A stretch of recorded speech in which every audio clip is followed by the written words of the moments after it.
And we are live. So maybe I'll pass it over to Caleb to kick us off and intro what we're doing tonight.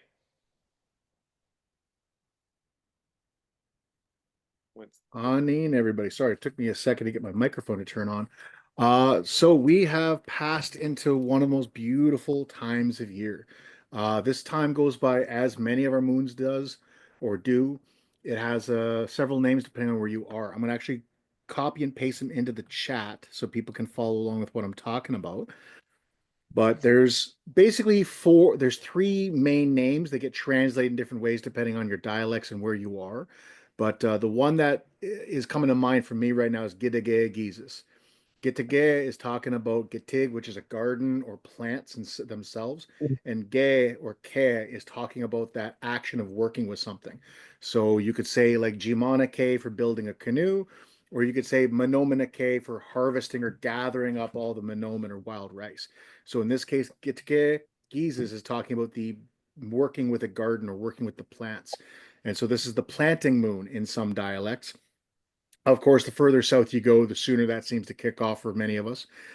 Further up where I am, even though really it did just kick off at the full moon, yes, 2 days ago, is Wabigwan Giizis. Wabigwana, or it could say Waskone Giizis, or you could say Wawaskone Giizis. All mean the same thing, just different dialects. That being the flowering moon. And in my neck of the woods, we just started to notice some of my favorite flowers. We've been having little flowers for about a month, maybe even a month and a half. Things like trout lilies, uh, bloodroot's been up for about 3 or 4 weeks now. The May apples are really kicking off in the last few weeks as well, flowering. And so even though this is the beginning of the flowering moon, don't think that the flowers are too early. That's when they're supposed to happen. Those spring ephemerals often have to get all their life going and flowing before the leaves of the trees cover them over from the canopy. So those forest floor plants like the wild leeks, although they are not going to be flowering for another couple of weeks, things like trout lily or dogtooth violet, of many of the violets themselves, they have been flowering for quite a while. But what comes to mind this time of year for me is the semiology that connects a lot of these names. The final name that I want to bring up before we get deep into that part is Zagibaga Giizis, which is the budding moon, the buds on the trees. To some people, those buds have been happening all year, and you're correct. But what they're talking about is how those buds are opening. They're opening up and turning into leaves on those trees, such as poplars, maples, basswoods, birch. All those beautiful trees are starting to leaf out. I've been working in my garden the last 2 days because it's Gitige Giizis, and all of my cherry trees, my choke cherries, my apple trees, my crab apple trees, my Saskatoons, my plums, like my American wild plums, they're all leafing out right now. The oaks are just starting to open up now from their buds. So all these names are topical. They're all correct for this time of year. It just depends on what community you're from and what they're going to go by, which is why there's so many names for the flowering moon. And I'll talk about the flowering moon in more detail at the end of today, but I want to pass this over to Chris, I believe, for a little portion, although I believe Ben had something to say as well. So I'm just going to open the floor to either Ben or Chris, whoever wants to jump in. Oh, yeah, I guess I am unmuted. It's just a quick thing. Just wanted to apologize to those who follow the Rama Land Stewardship Facebook group. Haven't posted on there, although I usually use that to promote what we do. But I think we have. I'm getting eaten by mosquitoes here. I think we have like a pretty solid number. Like we almost have 20 participants. So I didn't feel like so inclined to post, but I also apologize because I didn't post anything from our previous session. Moving forward, we'll be posting more. If you're not following the page, please follow the page. It'll encourage me to post more. That is all. Rewatch. Hey, Ben, maybe you could throw the Facebook link down in the chat again, just in case anyone on here is not following it. Sure. I'm using my work phone, so I don't have my Facebook. Okay, Yeah, we'll send it out in the email. That's fine. I can do that right now. And oh yeah, Caleb could throw it in there. That'd be great, Caleb. Thanks. Thank you. And just a reminder to folks that all of the previous replays of these sessions are all on the Survive-a-Rama Land Stewardship Guild YouTube channel too. So if you want to watch any of the past sessions, you can go and watch them there. Yeah, so nice to have you folks here. I'm going to kick us off tonight, and we're going to follow off on our theme of bird language. And by bird language, I don't just mean like, what bird is making the call, although that's a component of it. It's like, what is the bird actually talking about? You know, is it telling us about the weather about to change? Is it singing about the seasons? Is it telling us that there's a bear or a cougar or a person walking down the trail that we can't actually see yet? So we're going to kind of go a little bit deeper into those lessons tonight. Those of you that were with us in person on the land down in Rama, the last month, we started doing some stuff around that, and we're going to dive into that further this upcoming month. Maybe I will just do a couple little shout out pieces for this upcoming month too. So our next weekend, I should just double check the date here, for the in-person session on the land in Rama is boom, boom, boom, May 24th and 25th. And we're going to be continuing on this theme of bird language and getting to know the birds. We're also going to be working with this theme of the budding moon or the flowering moon, and probably doing a bunch of plant identification. So for those of you that are interested in foraging, medicine making, and just deepening your connection with the plant world and nation and ecology in general, I'm sure we'll spend some time looking at some plants. And then we're also going to start to really go deeper in our relationship with cedar. We haven't spent much time in the cedar forests of Rama yet. So down at the site where we've been meeting, we're going to go in there and start working with cedar and see what we can get up to. We're probably going to do some fire making stuff, maybe do some rope making, maybe some baskets, probably some bushcraft. So it should be a pretty fun, well-rounded weekend coming up for those of you that can join us in person. Before I started the birds, though, maybe just on kind of Caleb's thought there about the budding moon, the flowering moon. It was my birthday last week, and something that we celebrated. We had a full wild feast from the land for my birthday. So we ate four ducks that I harvested last fall. So 2 wood ducks and 2 teal. And we had some monomen, some wild rice with it. But the reason I'm telling this story right now is to talk about the amount of wild greens coming up this time of year. This literally is the time of year where the forest is like a salad bowl. It's such an exciting time. So even a week ago, the things weren't leafing out like they are right now, but we had false and true Solomon seal. If you don't know that plant, it makes a lovely asparagus-like food in the springtime. So they send up these long shoots, kind of like asparagus. So we collected a whole bunch of those and we steamed them up. We also collected the bulbs of spring beauty. So they make these tiny, tiny little bulbs. Oh, and trout lilies. So we dug up the bulbs of trout lilies and spring beauty, and we fried those up in some butter, and they were excellent. We cooked up some wild leek, both the roots and the leaf. And I feel like there was one more that I'm missing in here. What was the third or fourth one? It just slipped my mind. But anyways, yeah, all of that is to say there's tons of spring edibles that we were diving into, or that we were eating last week. This week, a whole bunch of new things have come out in the forest. Right now, one of my favorite things is actually all of the budding trees that are edible. It's probably one of the easiest edibles in the forest. Like you literally walk around like a deer and just bite them right off the tree. But 2 of my favorite, the beech leaves and the basswood leaves, when they're just emerging, and they're kind of the size of like a quarter or a loonie, are really, really delicious to eat. And then the young shoots off of many of the conifer trees, the white pine trees, the spruce trees. I love eating those little buds when they're just breaking out of their sheath. And then, of course, right behind that comes the pollen release of the pine trees as well, and the pollen is edible as well. So tons of great edibles in the forest right now. So if that's not something that's on your radar, then it is now. And maybe you'll be inspired to get out. And if you're not confident in what those plants are, maybe you'll consider coming to join us for this upcoming weekend. Sorry, Kathy, I know we're always teasing you with that one there. One of these days we're going to see you there. So anyways, yeah, just a couple thoughts on plants. Kathy had a question for you about what was the wild. You mentioned something right after trout lilies on your list of wild food. Oh, trout lilies. I talked about spring beauty, and I talked about wild leeks. Wild leeks or ramps. Was it that one? And spring beauties. Yeah.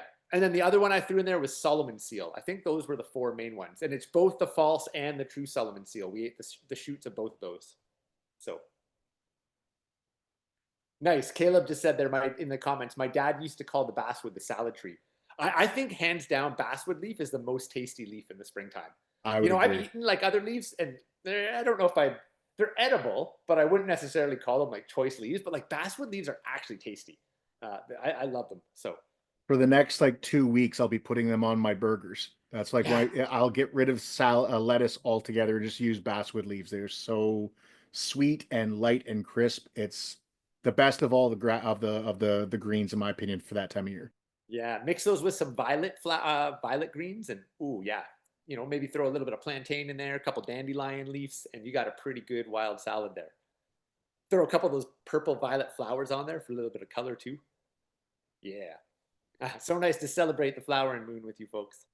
Okay, let's Out here, people make spruce tip tea, and apparently it's filled with electrolytes, which I thought was really interesting.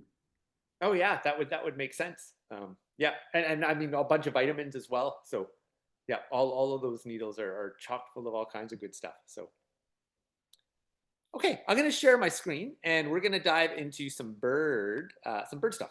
Before we dive into the bird language, though, I think I might start with just some basic bird identification stuff for those of you that are fairly new to working with birds, and go over a few tips here. Um, so first off, we're going to start with, if you only get a quick glimpse of a bird, there's so many birds that are similar shapes and sizes, similar colors. We have this little acronym that we joke around in kind of the nerdy birding world, and it's a little brown job. And it basically just means it's like a little brown bird. It's like, what did you see? Little brown job. An LBJ, little brown job. Because there's so many birds that are just tiny and brown. So if you only get a glimpse of a bird for a second, what are some of the things that you could take a look at? One of those would be take a quick look at its beak, potentially even more important than the colors on it. And right off the bat, its beak is going to put you in a category because beaks are designed for very specific purposes. So I'll give you some examples here, right? If you look at the bill or the beak of like the ravens and the crows, the robins, they're kind of generalist birds. They have a very wide range of diet, and they have a beak that's adapted for many different things. But if you look at something like a cardinal, a finch, a sparrow, you'll notice that they're actually not as long, and they're very kind of like high up and down, and very, very blunt, which is basically designed for cracking seeds. That blunt seed is literally a nutcracker, right? Or for nuts, but also for grains as well. You look at things like phoebes and warblers and wrens, they're very specialized insect eaters. And that's not to say that these birds don't cross over in diet and eat the various things, but this beak shape really shows us like what they're a specialty in, right? Just kind of like if we look at the jaw of mammals, I think we talked about that in the winter during our tracking class. There's a very distinct differences between a carnivore jaw, an omnivore jaw, and a herbivore jaw. So the same kind of thing exists within the bills or the beaks of birds, if you hadn't thought about that before. So yeah, insect-eating birds, you can see that kind of rounded, longer kind of bill there. A very interesting one, the crossbills that are particularly adapted for conifer trees and have these crossbills that actually allow them to open up those little scales inside of a conifer tree. You have birds like woodpeckers and sapsuckers whose beaks are actually meant for like chiseling into wood so they can get at insects, and even sap. And then you have your carnivorous birds, things like hawks and eagles that have that real solid point on the end that actually allows them to tear, right? And basically tear at flesh, tear at meat. And then you start getting into some other specialty ones. So like a nectar feeding bird, like a hummingbird, that has that really long bill that can go inside of a delicate flower. We've been noticing that this week the hummingbirds are starting to feed on the fly honeysuckle, which is one of the first shrubs that flowers in the forest in our area. And then you've got the water birds, right? You got things like pelicans whose beaks are meant for like literally like a net where they dive into the water and they're able to scoop up a fish in the lower part of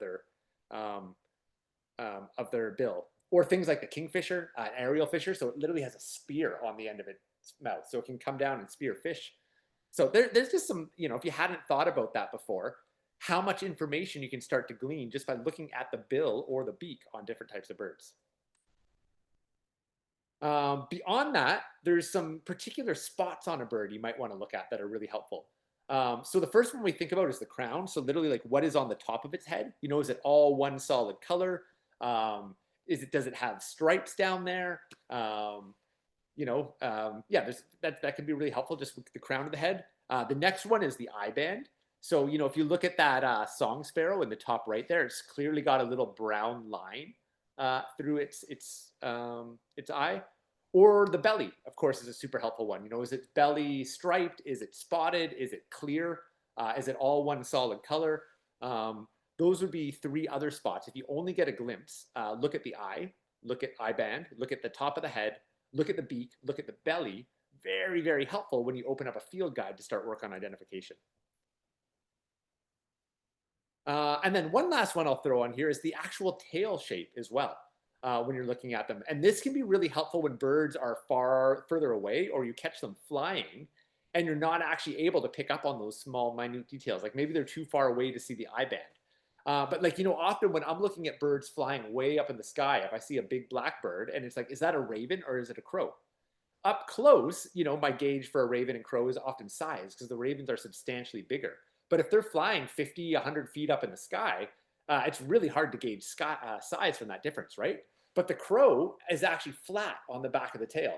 The raven is rounded. So just by looking up at that really quickly, I have a gauge. Oh, is that a crow or is it a raven from a difference? Is it a flat tail like crow? Is it a rounded tail like a raven?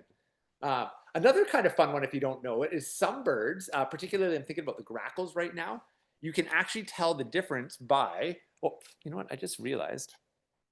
Oh, that's good. I just realized my computer wasn't plugged in and that I might have lost you in a few minutes here.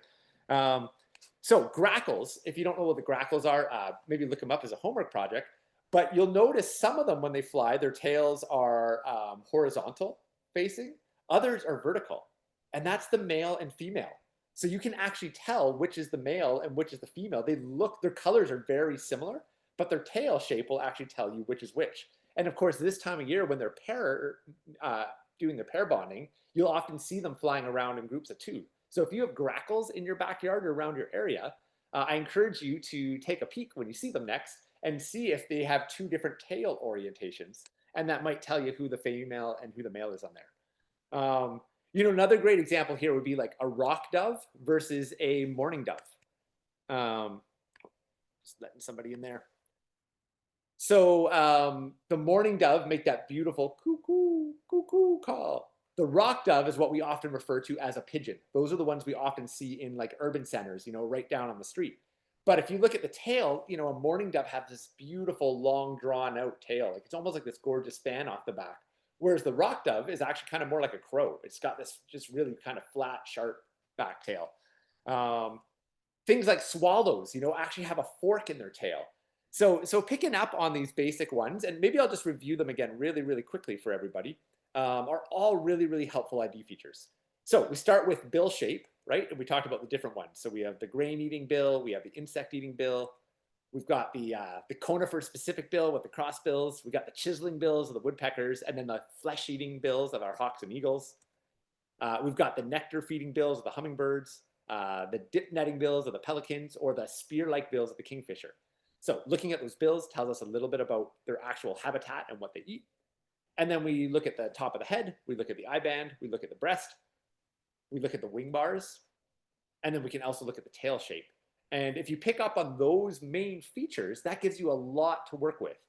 The other variables I would throw in there is maybe the size of the bird is really helpful. You know, if you just get a quick glimpse, you know, is it chickadee size? Is it robin size? Is it blue jay size? Is it crow or raven size? Really, really helpful. And then habitat is really relevant as well. You know, are you in a wetland? Are you in a dry open field? Are you in a city park? All those things come together for our bird identification skill set. So where I want to go next, though, is into the area that I get really excited about and I find super fun. And this is the whole world of interpretive bird language. And before I get into the specifics of this, I'm actually going to do a little activity here. And I want to just get folks to listen. Because there is a scientific way to explain this and go through it, but there's also a super intuitive component to this. And we chatted about this a little bit at the live session last month. So I'm going to play, I want to share my audio. So give me a second here. I always forget exactly how to do this. Share sound. Okay, I want to ask you in a second if you're able to hear my audio. Oh, hold on, I gotta hit share. And then I gotta get a couple things out of the way. Oh, you can see my screen. Why is that? That's not what I thought. Okay, let me try this again. Sorry, crew. So I'm gonna go this, and I'll share my audio. Okay, let's try this again. Okay, that's what I wanted to say. So I'm going to get folks to actually either close their eyes or turn their head away from the computer for a second. So you can close your eyes or you can turn your head away for a second. And I want you to listen to this call for a second.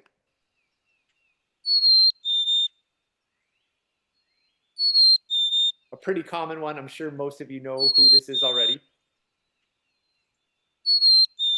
Our black-capped chickadee. Now I want you to listen to this call here.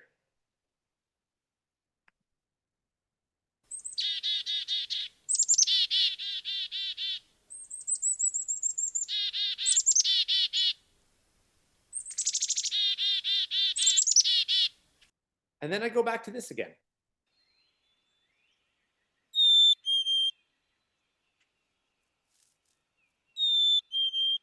I love that sound. It makes me feel so good. Okay, let's do this again. Oh, I thought I turned that off. I'm going to do this with a different bird. So keep your eyes closed or keep looking away.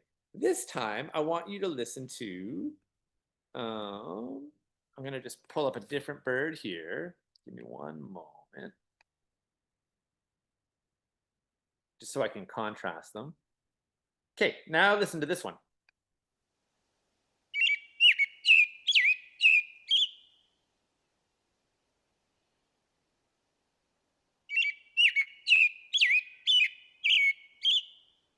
Okay.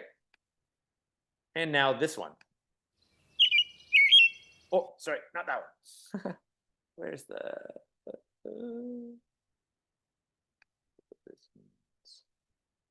what's going on? Oh, I know what I did wrong. Okay. Where are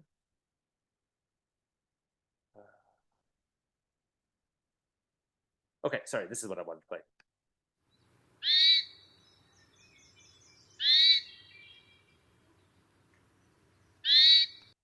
Listen to this one again.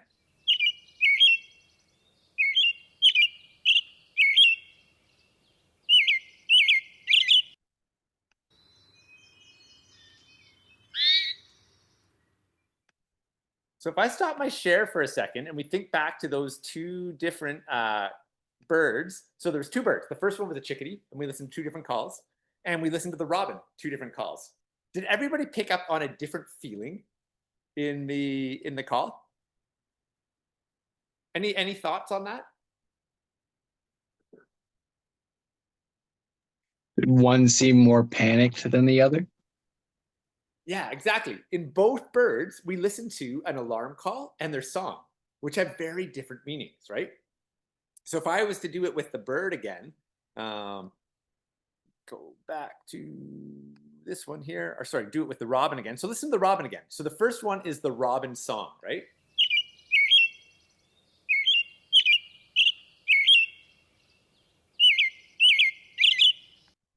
Whereas this one here is what we call the alarm call.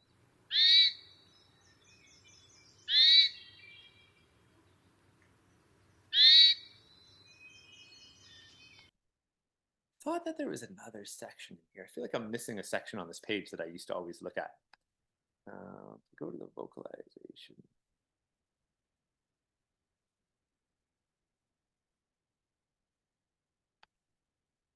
I feel like something's not working on this page. It's missing some calls, but that's okay. You got the idea of it, I think, from what we did there already. So again, the chickadee sound, when we went to the song call, right? It was that beautiful like cheeseburger call. Or hey, sweetie. But then when they do the chickadee one, and you know, sometimes the chickadee call I think is actually a song, but there's a difference between when it's very pleasant, just like chickadee dee dee, chickadee dee dee, versus listening to this one. Do you know what I mean? There's like an intensity to that. And like almost like a little bit of panic, a bit of agitation in it. So a huge part of bird language is actually just kind of picking up on the feeling of the call itself, right? But then beyond the feeling, there's so many other little nuances that start to give us detailed information and help us know what's going on. So I'm going to do a little bit of a presentation on some of the patterns we can start to recognize. and how we start to pick up on what are these things actually telling us beyond just a song or an alarm. So let me pull my screen back up. So this is what we call interpretive bird language. And the first thing that's really helpful, we talked about this a little bit in person, but I'm going to review it again right now, is this idea of the baseline activity. This is super helpful to understand in understanding bird language in the first place, is what is the baseline? And this concept of baseline, it applies to the weather, it applies to sounds in nature, it applies to track patterns, it applies to behavior. So because this winter we were doing some stuff on wildlife tracking, you know, we talked about how an animal usually walks. So that top pattern there, we call it a diagonal walk. If you imagine each one of those blue dots is a deer foot, this is what we would call a diagonal walk pattern, the baseline walk of a deer. When a deer's walking, when a fox is trotting, when a cat's walking, its normal pattern is that diagonal pattern. Down below is what we call a bound pattern, where the first front 2 feet land, the back go past, and then it's airborne. So that's when an animal is actually running and it's jumping in between those tracks. So that would be the baseline of like a squirrel or a rabbit. That's the way they usually move. So the baseline of a rabbit or squirrel is the bound. The baseline of a deer is a walk. So a break in the baseline would be an example. If you look at this top one here, you can see on that top, we have a diagonal walk pattern, and all of a sudden it switches to a run. That's a break in the baseline or a change. The usual way to walk is the diagonal walk. Now it's running. We know that something's going on. It's scared or it's chasing something, right? The track at the bottom there, we have a diagonal walk pattern, but I'm going to draw something with it really quick. If I grab the pen. So you have our diagonal walk pattern, but all of a sudden you have these 2 prints side by side, right? So the animal was walking, and when we get these 2 prints side by side, it usually means the animal stopped and it put both feet down side by side. There's a reason it stopped. It probably heard something and now it's looking around, and then it goes back to walking again, right? So understanding the baseline, the way it usually moves in tracking, allows us to notice when something is out of baseline, like those 2 prints side by side, or when the pattern changes from this to this. And that's part of where, you know, wildlife tracking becomes really fun in my mind. Clear all drawings. So how does that apply to bird language though? I drew this diagram during the class in person, but I'm going to review it again as well. So we can look at the baseline activity of a normal day, right? And if you look at the bottom of this chart, it's like times of day, and the side of it is activity level. And you'll notice like during the night, it's supposed to be really quiet in the forest for the birds. So if you hear birds chirping at 2 o'clock in the morning, especially alarming, that's a break in the baseline. It's not normal. It tells you there's something going on. It probably means there's something like a raccoon or a weasel or a wolf. Something is hunting right now, and that bird's spooked up, right? Now, right at sunrise, to have a huge amount of noise is very normal, right? That is the baseline, to have tons of birds singing as part of the dawn chorus. But if it's the dawn chorus, if it's 7 in the morning or 6:30 in the morning, and it's really quiet, that's a break in the baseline pattern. If it's really quiet in the morning, there's a reason for that. Maybe it's because there is a predator around. Maybe it's because the weather is about to change and there's a crazy storm system about to hit us, right? So the better we understand what would be a normal activity of level of birds for a certain environment at a certain time of day, the easier we start to notice, oh, something's not quite right with this baseline right now. This is telling me something that's going to go on. The weather's about to change. There's a predator. There's something going on.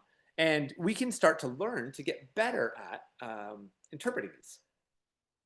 So first thing I'll share is this idea of the 5 voices of the birds. And again, this is a little bit of a review for some of you that were out here in person, but some of you are just attending the online sessions. So there's the song, which is often kind of a territorial marking as well, especially in the springtime when they're nesting. So that was, you know, the chickadee doing the, hey, sweetie, or the robin going, here I am, where are you, where are you, here I am. That's the standard song call, right? And it's often a sequence of notes from a prominent place. Then we have a companion call, which is when 2 individual birds are calling back and forth, and they're saying cheep, cheep, cheep, cheep, and they're just staying in touch. We have alarm calls, which we looked at again with the chickadee when it goes from the hey, sweetie to chickadee-dee-dee, chickadee-dee-dee-dee-dee, or when the robin goes from here I am, where are you, to tuck, tuck, tuck, tuck, tuck. that's usually an alarm call. We have male-to-male aggression, and then we have fledgling begging, which is like just a bunch of young babies on the nest making a racket because they're hungry. It's a great way to find nests when you are able to identify that. So one of the most effective ways to learn about the baseline of an area is actually to spend lots of time sitting in the same place at different times of the day and making notes. And this is actually kind of a bit of a cool story from when I was first getting into this. This was almost probably about 20 years ago. And I was living in this little rural town. It was in a little town in a rural community. And I was doing bird sits in my backyard, and I was mapping these bird sits. So I would literally draw a map in my notebook of the area, and I'd make little notes about what was going on. So you can see the picture of me is me sitting behind the house. The gray lines is the road. And I got used to every single morning, there was a song sparrow that would go dee, dee, dee, dee, dee, dee, dee, dee, dee, dee, dee, dee, dee, dee, dee, dee, dee, dee. And it would always be singing on this lamppost on the other side of the house. And I couldn't actually see the song sparrow most mornings, but I would hear it every single morning when I was doing this bird sit and this mapping activity. And I remember one morning getting up and going to do my bird sit, and the song sparrow wasn't singing. And I sat there for a half an hour, and it didn't sing once. And it was funny. There was actually a little bit of like sadness in me where I was like, oh, this is my buddy. He's not singing. What's going on? I'm like so used to this song sparrow singing. And I was actually worried, like, did it get eaten by one of the domestic cats that are around here during the night? Did it get hit by a car? Is it gone? What's going on? And interesting enough, doesn't show it on the slide, but interesting enough, so I get up from my sit spot and I walk around to the front of the house, and sure enough, my neighbor is cleaning his car right under the lamppost where the song sparrow was actually usually singing. The next morning, it was back there singing again. So I didn't notice it at the time, or at the time I didn't know why it wasn't singing. I just picked up on the fact that it wasn't. That's a break in the baseline. It was telling me something. And as a more experienced person now in bird language, I might have actually thought to get up and check earlier and be like, oh, usually there's a song sparrow singing over there at this time of day. I wonder if there's a disturbance over there right now. Because that song sparrow, its actual lack of song told me there was activity happening by that lamppost, which happened to be my neighbor. And this becomes really cool when you think about human potential, like ability to expand our awareness far beyond what we think is possible. If we're able to tell who is down the street or who's not down the street based on the birds, think about how much that transforms your ability to read the environment. And especially, if you ever find yourself in scary or challenging times, maybe there's human threats around, maybe you're in a landscape where there's cougars or grizzly bears, being able to be tapped into the birds to actually help them expand your awareness to know, hey, there's a person sneaking through the woods over there that's kind of sketchy. But the birds are actually alarming. They're telling me that the person is over there trying to sneak up on me or watch me, even though I can't hear or see them. Or the bird is telling me there's a grizzly bear over there. Or the bird's telling me there's a cougar around the next corner in this trail waiting in a tree.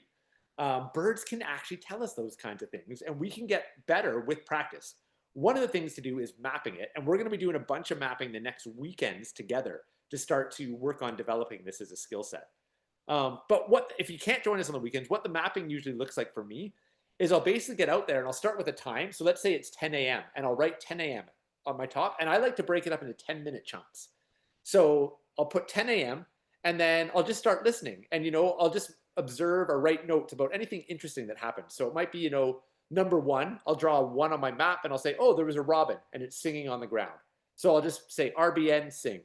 And then number 2 is like, oh, there's a song sparrow and it's singing up in the tree. So I'll put SNG, sparrow sings. And then number 3, robin, exclamation mark, and alarmed, and it flies away, right? And then this is where it starts to be cool, because maybe number 3, I noticed the robin alarm and fly to a tree. And I didn't know why, I just noticed it. And then a minute later, a dog walker walks down the trail. And then suddenly the light bulb moment goes off and you connect the dots. And you're like, oh, the robin was alarming because there was a guy walking down the street with his dog. Now that robin just gave me maybe a 1 minute, maybe it's even a 5-minute heads up that there was somebody walking down the street. And because I've started doing this mapping activity and I've tuned into the baseline, I now have 5 minutes notice on something coming into my space that I didn't have before. Hugely practical if you're thinking about hunting, if you're thinking about personal safety, or just wanting deeper connection with the land and our ancestors, So this is such a powerful human skill set to develop. So most effective way to learn about baseline is spending lots of time at your sit spot, sitting in the same place, and mapping apps helps a lot too. Oh, I'm going the wrong way. Let's go this way. Okay, the next thing I wanted to share is a few different patterns we can start to pick up on when it comes to bird language. So the first pattern we talk about is the zone of silence. So that's when things actually go quiet right above the disturbance. And this is the example in my story that I just told, right? The song sparrow stopped singing because there was an activity there. And I actually picked up on the quietness of it. So sometimes it's like, okay, there should be a lot of noise from the birds right now, but it's quieter than usual. That could mean there's a disturbance there. It's creating a zone of silence around the actual threat. In this case, it's a jogger. Another pattern we have is this popcorn pattern where something's moving. So this would be one you'd see maybe with a dog walker. You'd maybe see this with a fox running down the street, where the birds, as the animal or disturbance come, a bird pops off the ground into the tree and lets off a little alarm. And then the animal keeps moving, and then the next one pops up and alarms, and then the next one. And I've had some pretty cool sit spots where I don't know what the animal is, but I've literally watched the popcorn travel across a huge swath of woods, you know, over a 20, 30-minute thing. And you're like, oh, that's cool. I'm literally tracking an animal moving through the woods over a half-an-hour period, even though I can't see or hear the animal. I'm just tracking it through the popcorn alarm, right? And usually what actually happens is when the animal gets there, there's a zone of silence over top of the animal. But ahead of it is where the alarm is happening. So this is cool. So if I hear the alarm here, the zone of the animal is probably not quite there. So if it's silent in this spot and there's an alarm here, I know where the animal is. And then as the animal moves, that zone of silence changes and the alarm jumps ahead of it a little bit.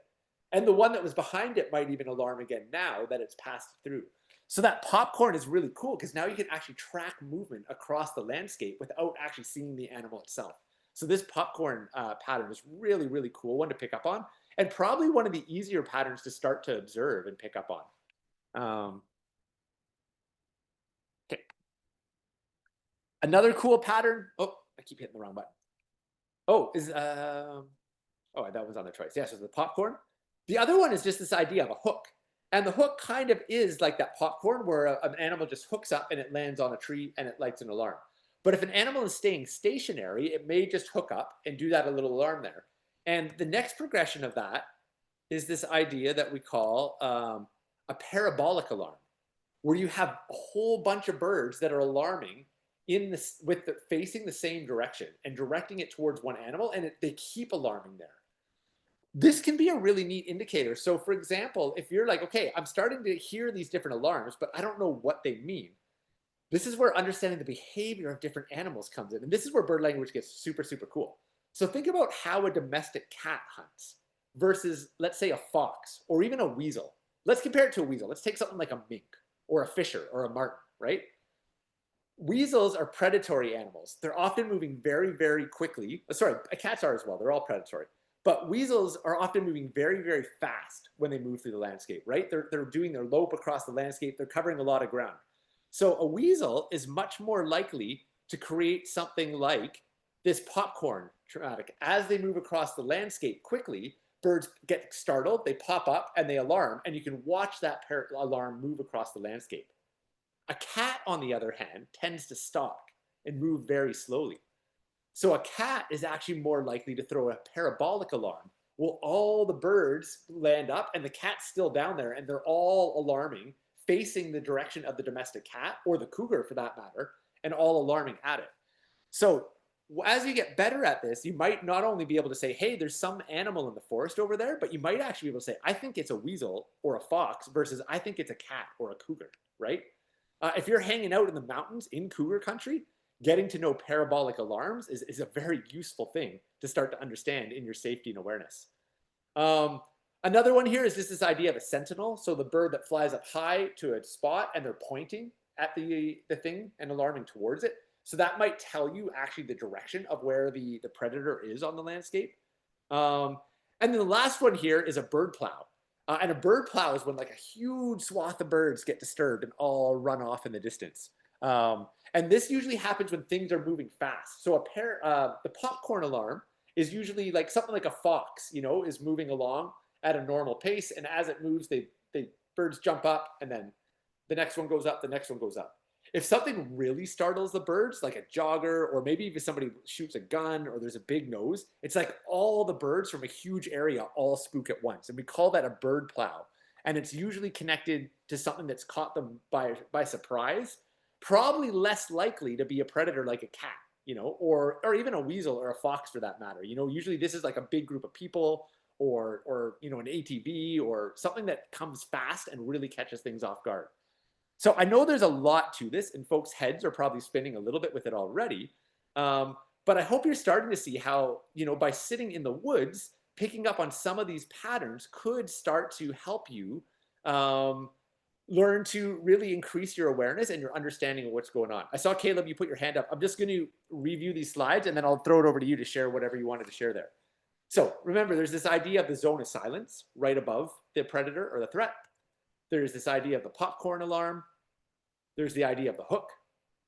There's the idea of the bird plow, and then the sentinel all staring, and then the parabolic alarm. So those are some of the general shapes. I'm going to leave it there right now and let you just kind of ponder those as things to play with the next little bit when you're out sitting in the woods. Caleb, what did you want to add to that?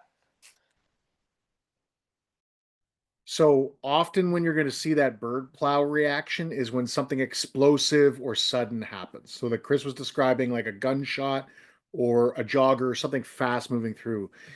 Think of like an ambush. So if anyone here waterfowl hunts, you know the ambush. The ducks come into the decoys, you jump up and take a shot, and they scatter even though you're not shooting at those birds. And then you'll see it happen almost like a chain reaction through the wetland. That's from the gun, but that can also happen from an ambush predator like a cat. If a cat is resting itself in the grasses, in those longer grasses, waiting for those pigeons, and that cat leaps out and gets a pigeon, the other birds are going to scatter in that explosive manner. So it's talking about something. When he said take them by surprise, he really meant like take them by surprise because they didn't have any warnings leading up. It was an ambush reaction. Think about how a bunch of kids react when you startle them. If you're playing a game with kids and you hide and you jump out, they also have that. That's a kid plow. They're all reacting the exact same way the birds do. It's that sudden surprise. They need to run for their lives. They don't know where it is or what's happening, but they got to get out of Dodge quick. That's what he's kind of explaining there with the plow. That's a great example there, Caleb. And you know, if I'll just throw the slide back again here, because that'll probably help you even understand this. So imagine the cat is stalking and the birds kind of see it coming and sneaking. That's what's going to cause the parabolic alarm, because they're seeing it moving and they're all alarming. The cat probably knows this and doesn't like it. Like the cat's probably annoyed at this point, right? Because it's been busted. All the birds are on it. But if the cat's managed to sneak in hidden and not be noticed, and then all of a sudden he leaps at something, that's what's going to cause the bird plow alarm. Where's the bird plow? The bird plow alarm, right? So great example, Caleb. And I just realized there is 2 more slides on here that are worth just looking at this. And this is kind of cool. So one is what we call a ditch or a hawk drop.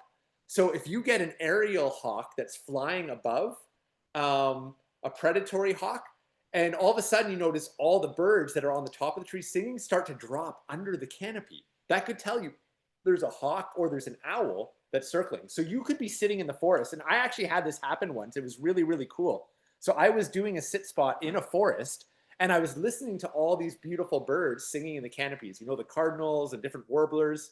And all of a sudden I noticed a bunch of them alarming, but they all started dropping down. And I could all of a sudden see all the birds around me. And I was like, cool, what's going on here? So I walked out of the forest to an adjacent field, and I looked up, and sure enough, there was a sharp-shinned hawk that was circling above the forest canopy. And all the birds were dropping, right? And because I knew about bird language, I knew enough to be like, oh, something's going on. I'm going to go out and try and get a better view. And sure, I found it. The reverse of that would be like an interior hawk hunting. You know, so you'll get a hawk that's actually hunting through the forest, and all the birds are popping up, right? And this would be like an interior hawk, like popcorn style event. So the more you start to understand these patterns, the more you get an idea of like what might actually be going on, and it becomes pretty fun.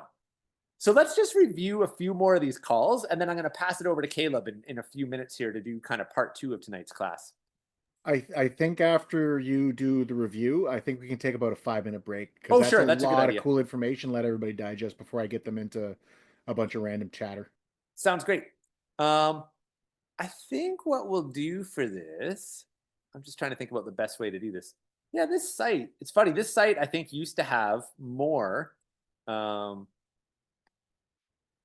different types of calls on it. Oh, this one. Oh, it does have it all here. Okay, I'm going to use this part here. Okay, so let's just go through. I'm going to get everyone to close their eyes again for this section. Close your eyes or look away. And I'm just going to kind of start playing calls and give some thought to which one of the 5 calls you think this might be. So first one here, just think in your head.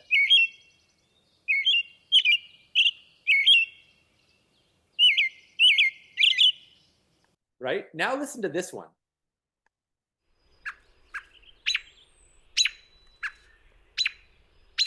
Can you feel the difference there? Now I'm going to throw one more in there.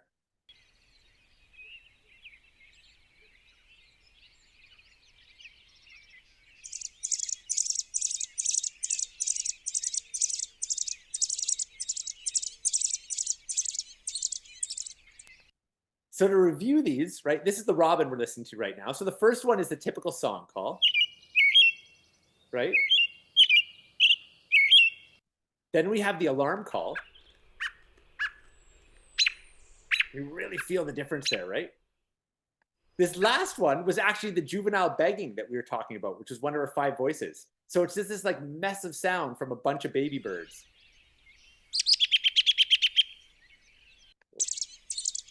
There we go. So that's one bird. So keep your eyes closed or keep looking away. I'm going to play you a different one here.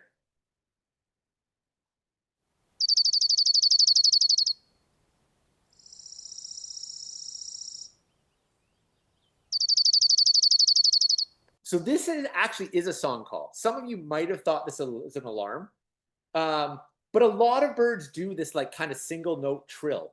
And I want you to think about don't think about it in your head, feel it in your body. Even though it's a trill, there's a calmness to me. So I'm going to play this again and see if you can just feel that calmness. It's not panicked. It's not agitated. Now listen to this. Can you feel that one? This is the alarm. So this is a dark-eyed junco we're listening to. Here's another version of alarm. Can you feel the agitation in that? Right? So that's a dark-eyed junco alarm. This is also dark-eyed junco alarm. And then we go back to the trill again.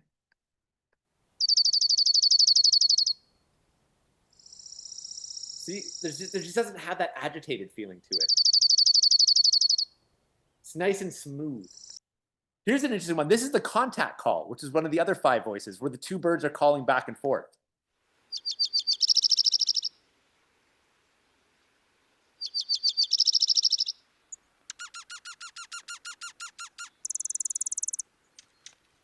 I feel that one's a little confusing. It does have a bit of that alarm feel to it, but I'm going to just do a couple more here. So we're going to do the song sparrow now. I talked about this one actually in my story. So the song sparrow, I love the song sparrow call.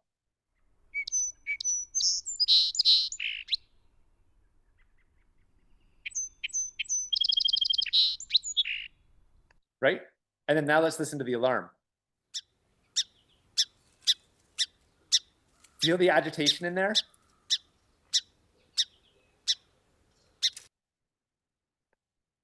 And then back to the song.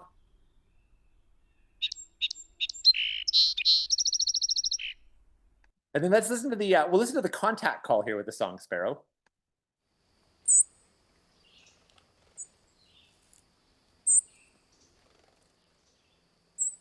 See, it's just this really tiny little tiss sound.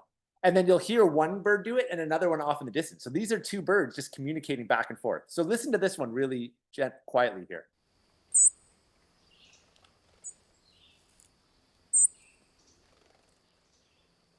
Right? You hear the one, deep, and then a pause, deep, deep, deep, versus the alarm again.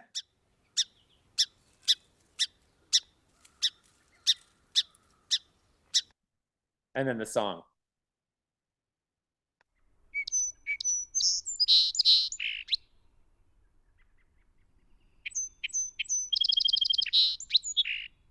So I would encourage you, so this website is called birdlanguage.com.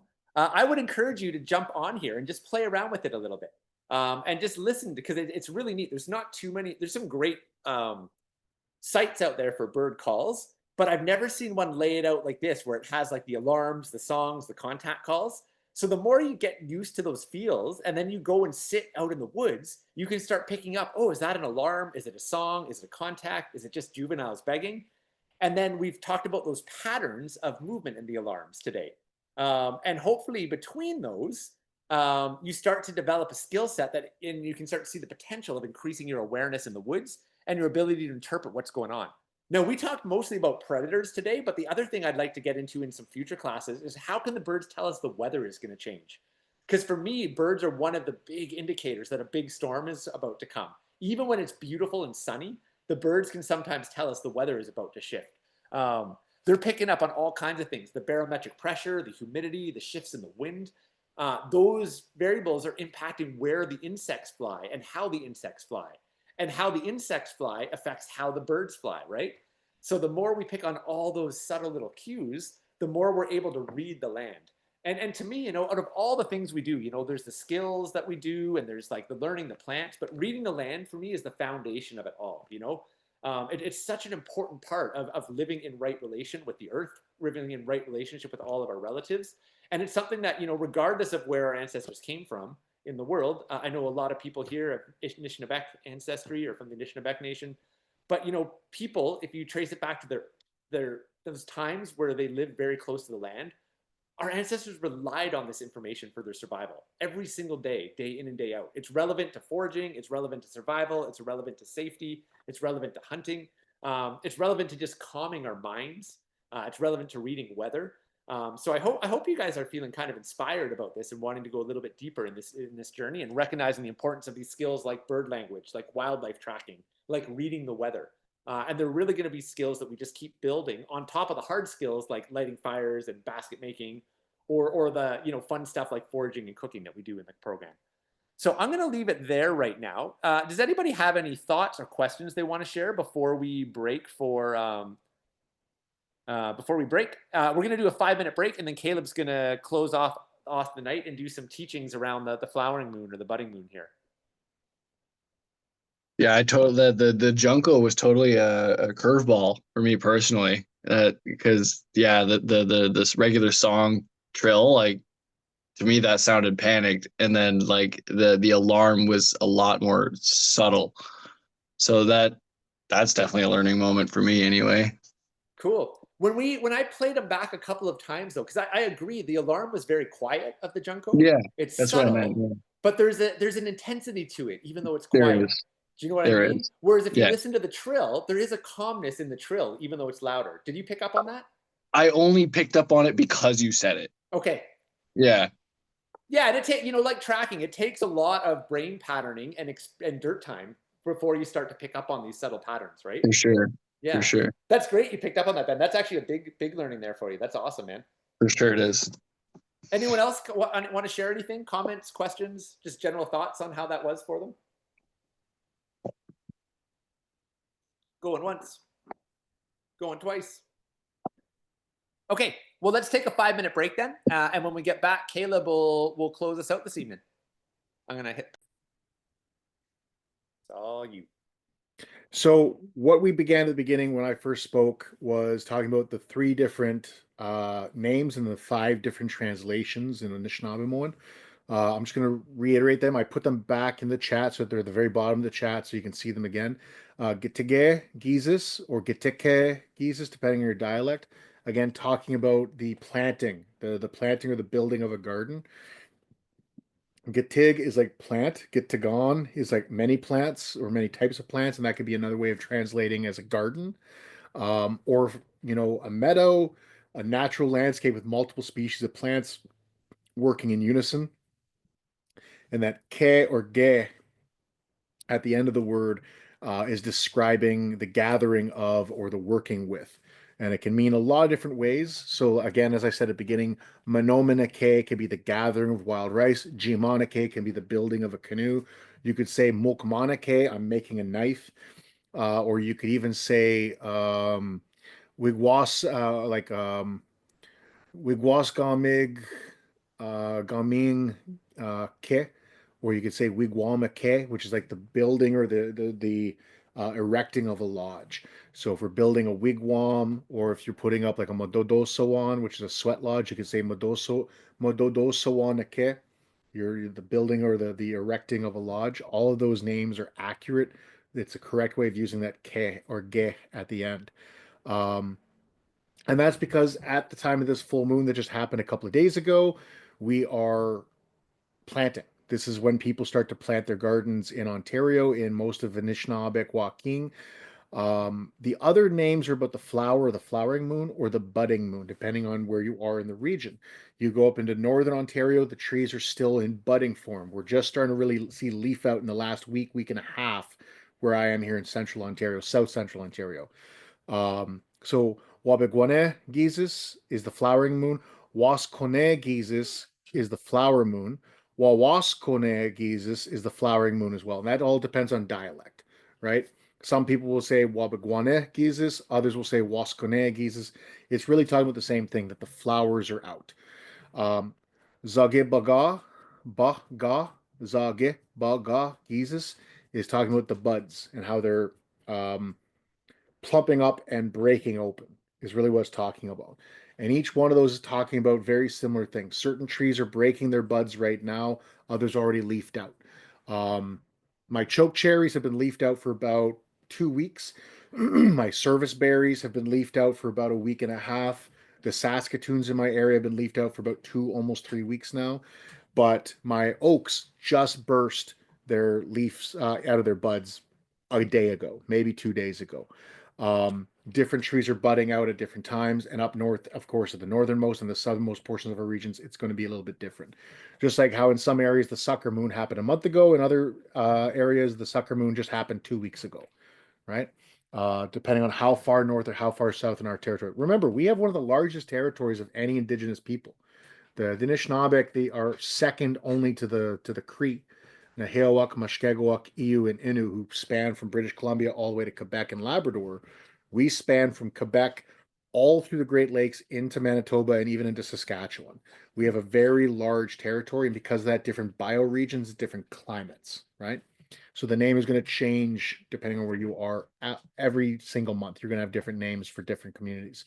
Why I think these names are really important. There's also Mashkode Giizis right now, or Mishkons Giizis is another way to say this time of year. I didn't add that one in because some people argue that that's more of April. Um, and that's the grass moon, because the grasses are getting up to their maximum. The grasses have been, greening up since the snow receded, and those cold weather grasses and warm weather grasses have both been doing that as the season extends.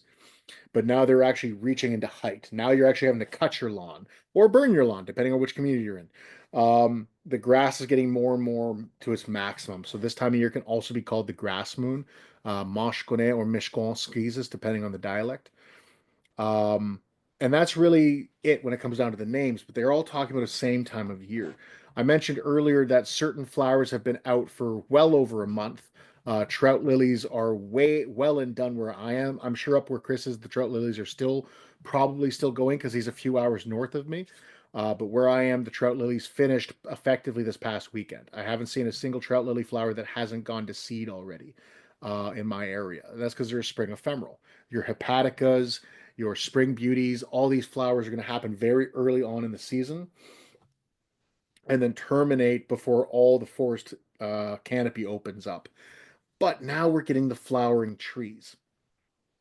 I have seen chokecherry in bloom. I have seen crab apple in bloom, serviceberry in bloom, and that's the one that always uh, tells me what I need to know for this time of year. Serviceberry has its name for a specific reason. It's an English reason, it's an Anglo reason, but it's a native tree. The Canada serviceberry is our tree, and Anishinaabeg have used it as a referral of timekeeping. just like the Europeans do with lilac. Lilac is a non-native, semi-invasive tree and shrub here in Ontario. It grows all through southern Ontario, and a lot of people use it in agriculture. My mom's side of the family are Scottish and English mix. They were loyalists that fled from New Hampshire, New England, and Maine up into Quebec during the Revolutionary War. And they are all farmers. And I remember growing up hearing you broadcast your seed when you see the buds of the lilacs, and you transplant your plants when you see the flowers of the lilacs. So if you have a bunch of, corn seed, beans, squash, grains like wheat or barley, you're going to broadcast that when you see the buds of the lilac trees. And then when you see them open up, that's when you can start planting your tomato plants, your pepper plants, because they're not expecting to see any more frost, or at least not a hard frost. That's the Anglo-American form of semiology. The Anishinaabeg version is the serviceberry tree. We wait until we see those flowers, and they happen at a specific time of year. Those flowers open up when the soil is thawed 6 feet deep. Does that make any sense to anybody? Why that might have something to do with the name serviceberry? Any Creed fans in the audience tonight? 6 feet. Any ideas why that would be an important measurement, and why you may name a tree the serviceberry? Oh, funerals, burying people. The funeral serviceberry. Gotcha. Matt said it too. I'm going to credit him as well. Yeah, you can dig graves. You can dig deep enough to bury the dead now. That's where the name serviceberry comes from, the English language. But it's our tree that tells us when to plant corn, when to plant squash, when to plant bean, when to go and dig sunchokes and break up their rhizome, their tubers and spread them. When to take the claytonia, the spring beauties. Chris mentioned spring beauties that were in his breakfast salad this past week during his birthday. And that green, that spring beauty green, is delicious, but the tubers are often known as Indian potato for a reason. In the right conditions, Claytonia virginica, the spring beauty root, can be as big as a baseball, one root. And in those right conditions, it get very, very broad. You're correct, Matt. Modern graves are only dug 4 feet deep because we've changed our hygiene policies and how we bury and all the other rules and stuff like that. But traditionally, it was 6 feet deep. Not as cool to say exactly. 6 feet under still sounds more badass and more metal. When it comes down to it, the serviceberry is our indicator that it's time to plant. You can plant your beans, your crops of all varieties this time of year. Nishnabek gardening is very different than the typical Eastern woodland. Um, I almost want to say stereotypical gardening method, which is the Haudenosaunee gardening method, where you would see fields of corn going for miles. Early explorers of the settler heritages, when they came through, like Verrazano and the Jesuits, through the Jesuit relations, would talk about walking for days before they got to the village while walking through cornfields. The Haudenosaunee, the Lenni Lenape, and other southerly eastern nations, those who are across the medicine line in the United States and beyond, they were growing massive corn crops that would go for miles to feed their large villages. Nishnabek, because we were in a little bit more of a cold climate, we couldn't make massive cornfields. We couldn't build massive garden systems like that. But also because we weren't living in massive, complex villages. We were not necessarily sedentary and not necessarily nomadic. I almost like to use the word migratory because we were following seasons, just like birds, just like any other migratory animal does. I wouldn't call us nomadic because we knew where we were going. Nomads are wandering. They're just wandering. That's what a nomad. That's what the actual term nomad means. We weren't nomadic, right? We weren't following a massive herd of buffalo or way back a massive herd of megafauna like mastodons. We knew where our fishing spots were. We knew where our ricing fields were. We knew where our trapping grounds were going to be. We knew where all of our resources were because we lived in a series of moons that we would follow. And so I won't use the word nomadic, but the closest I've found to be semi-accurate is migratory. Um, That's a term that is complicated in its own sense because that's describing wildlife, and people don't like to be compared to wildlife, but at the same time, we are an animal.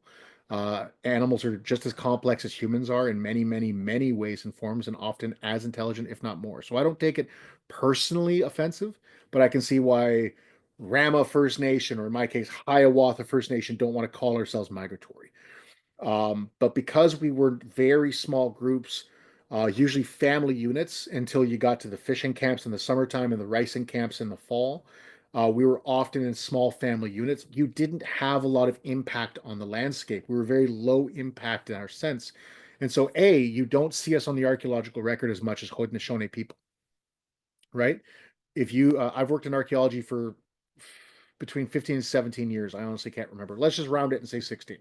Um, it's very difficult to confirm an Ojibwe village because they just are so difficult to identify outside of specific diagnostic tools that are found in the archaeological sites. It's very easy to say a Haudenosaunee village or a Haudenosaunee site because they have massive post holes, massive lodge pole holes, all this stuff to build their longhouses, their palisades, and their farmland. Our garden systems were very, very low impact. We would often go to the floodplains of the rivers, and we would just take all the muck that's there, pile it up into mounds, and plant our gardens in that muck.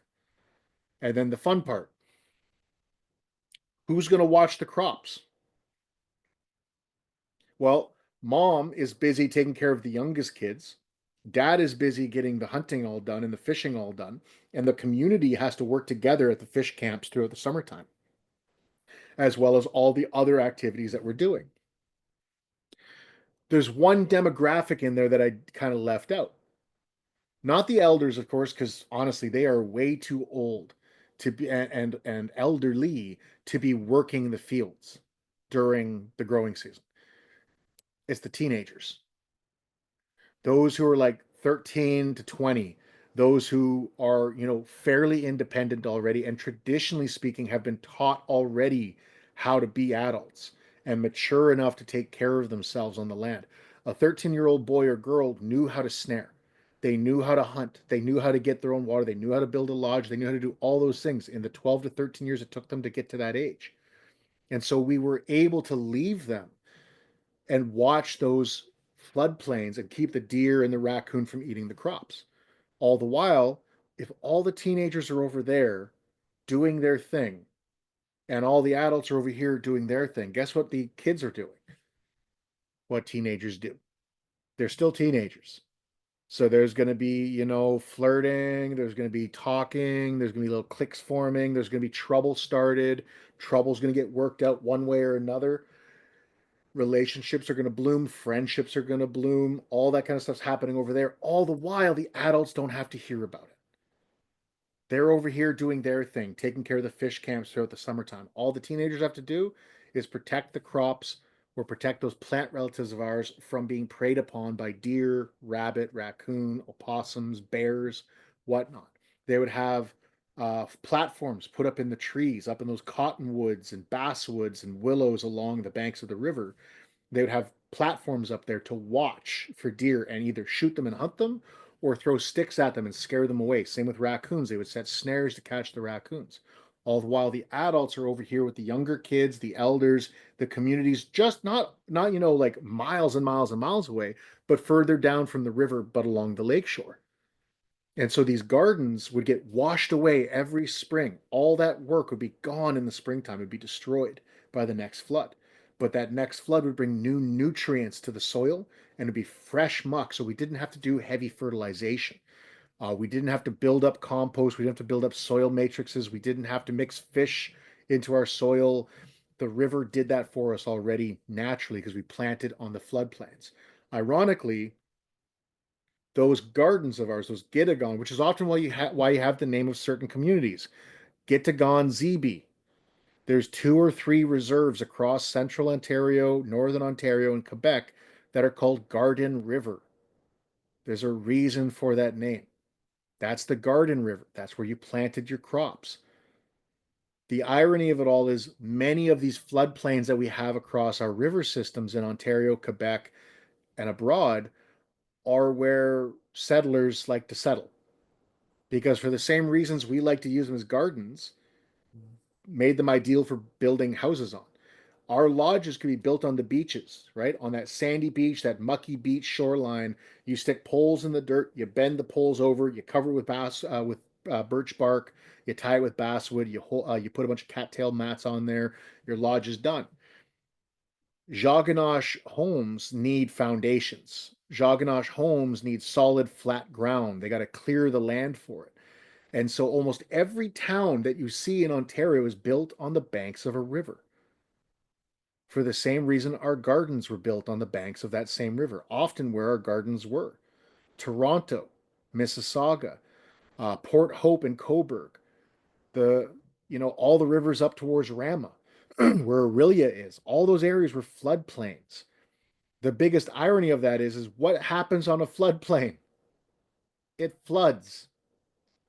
And you see the error in their ways, and instead of trying to fix their errors and say, okay, we're going to go a little further up the hill or down on the lake, they build locks, they build dams, they build canals to control the water.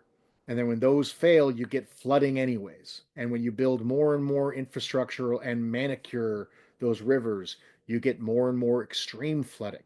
Whereas those gardens depended on the flooding, we now try to stop flooding.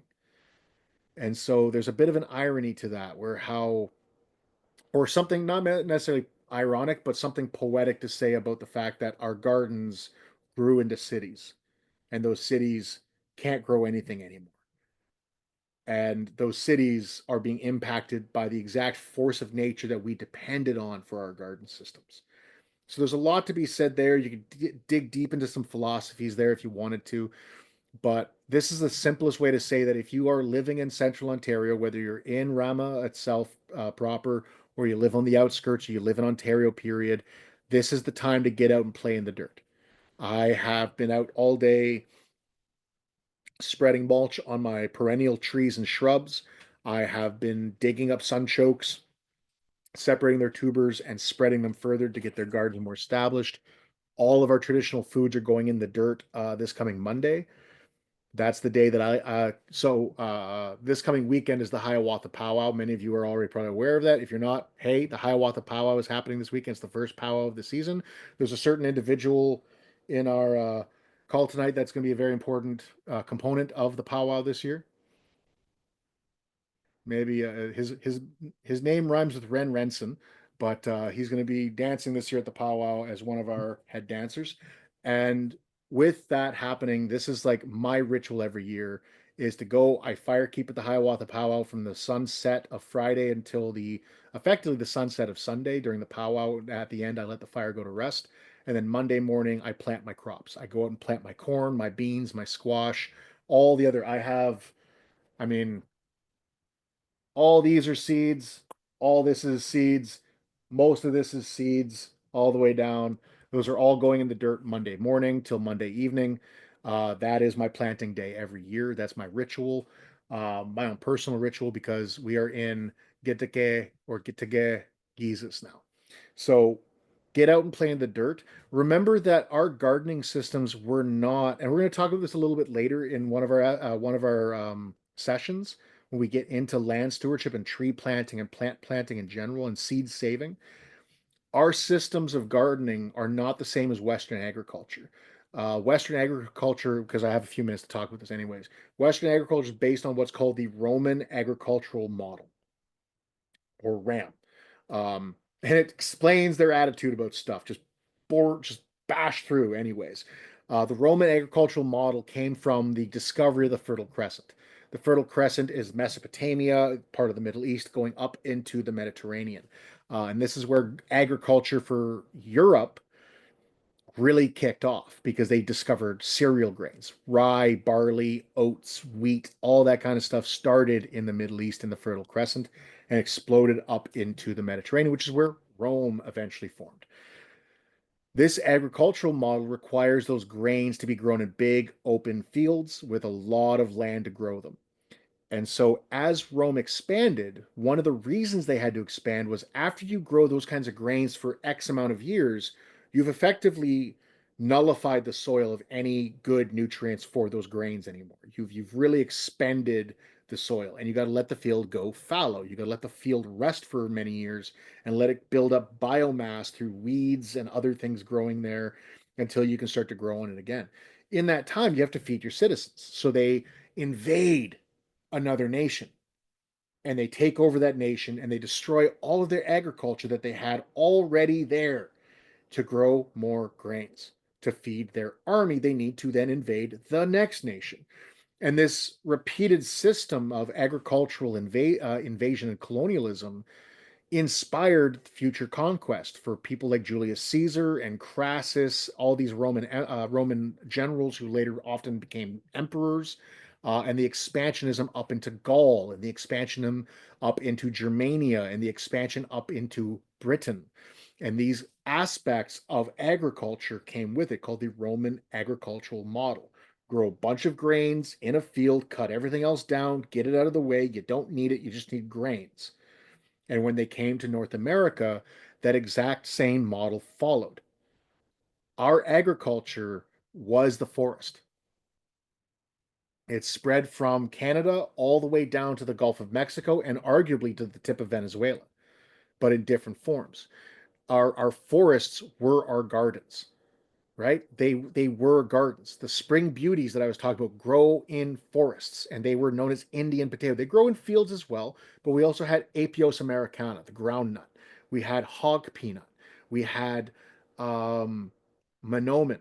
We had all these things, but then we had the nut trees, chestnut, butternut, shagbark, and bitternut hickories.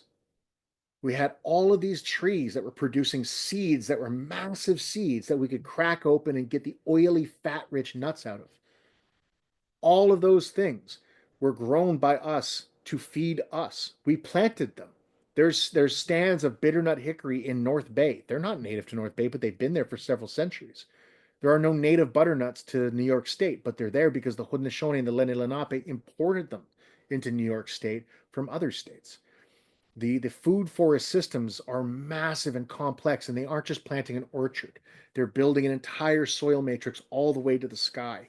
And so when I say go and work in the garden, when I'm talking about that, I'm not talking about go plant some corn. That's a great thing to do if that's what you got the ability or the capability or the access to.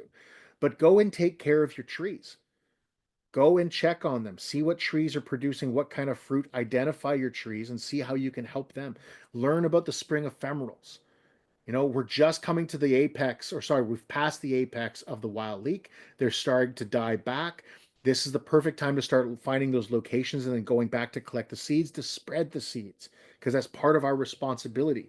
This is called the Rama Land Stewardship Guild. Keyword there, stewardship. We have always been gardeners. Our people have always worked with the plants. Go out and learn those plants, build those relations, and help take care of the ecology. That's the best way to be a gardener.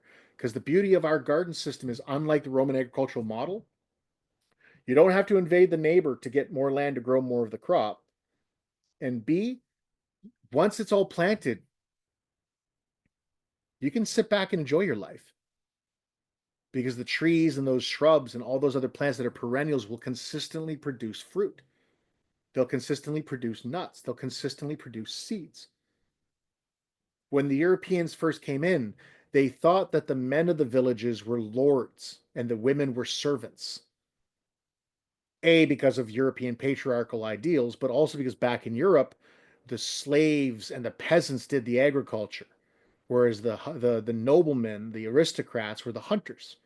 Whereas here in North America, especially amongst Anishinaabemowin people, Haudenosaunee people, Lenni Lenape people, all of our eastern nations, the women owned their agriculture.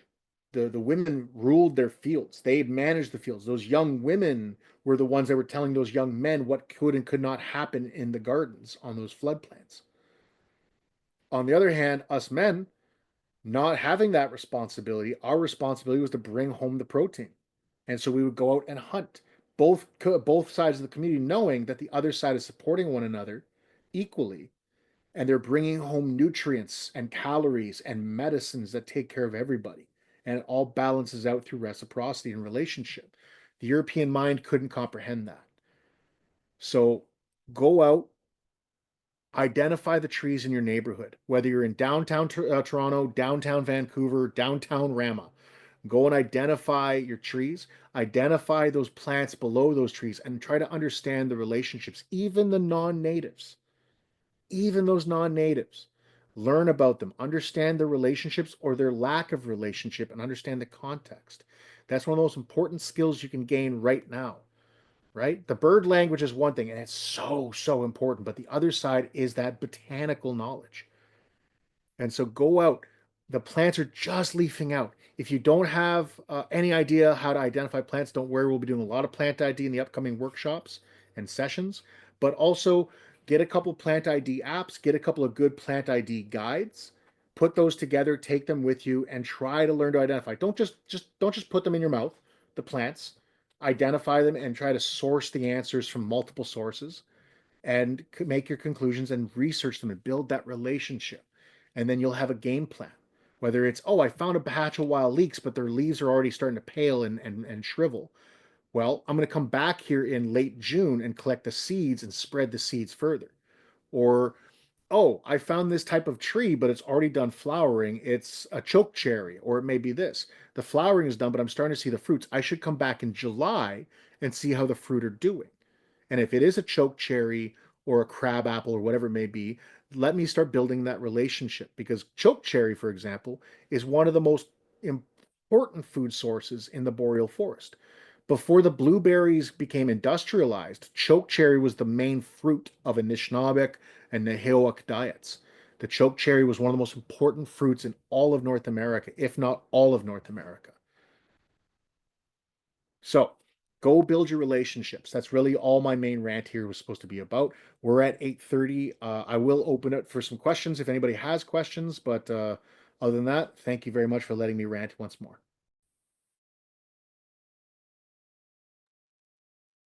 Awesome, Caleb. Anyone want to jump in and share anything? Questions, comments, quick little stories before we call it a wrap for a night?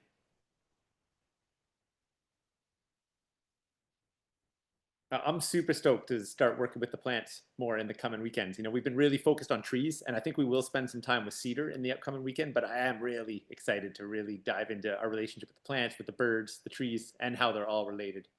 So, all right, I guess we're calling it a night. Night, everybody. Thanks so much for joining us. Much appreciated.